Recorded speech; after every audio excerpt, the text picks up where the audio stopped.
We're back with Democratic Congresswoman Tulsi Gabbard of Hawaii. She's a member of the Armed Services and Foreign Affairs Committees, as well as an Iraq War veteran. Congresswoman, you're opposed to a no-fly zone that the U.S. would impose over Syria, even though many of the Republican presidential candidates, you heard it at the debate this week, they think it's a good idea. Hillary Clinton, the former Secretary of State, the Democratic presidential candidate, she thinks it's a good idea. Doesn't include ground troops. Why do you think it's a bad idea?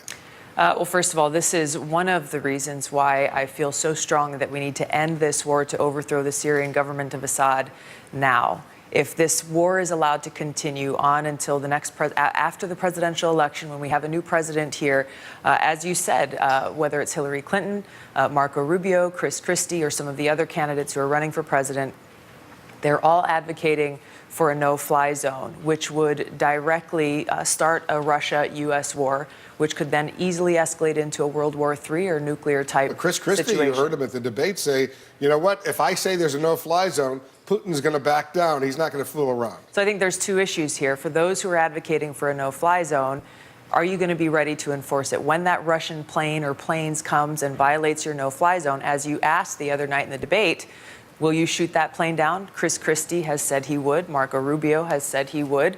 I'm interested to hear Hillary Clinton's answer to that question, hopefully in the debate tomorrow night. But the second issue with the no-fly zone is if you are not ready to enforce that no-fly zone, then yet again that creates a red line that you're not willing to enforce and makes it so that other players on the global stage may miscalculate and think that we're not serious about what we say we're going to do.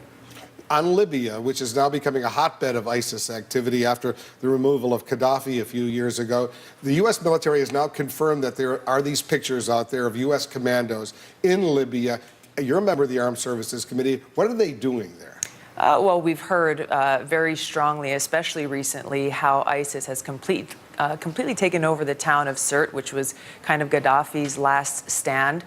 They have established this stronghold there. We're hearing that many leaders of ISIS, including possibly Baghdadi, are already there. And we're seeing them looking at opportunities to expand further into Libya. So we should be taking action to take out ISIS there in Libya, to not allow them to create a situation where they're dominating over most of that territory and using it to their advantage. So as I mentioned earlier, I think that we should be doing what Secretary Carter has called for, having this network of hubs where our special forces can deploy quickly into these different hotspots in different areas and take action against ISIS. You've heard that Abu Bakr al-Baghdadi, the leader of ISIS, may actually be in Libya right now? Yes. You have.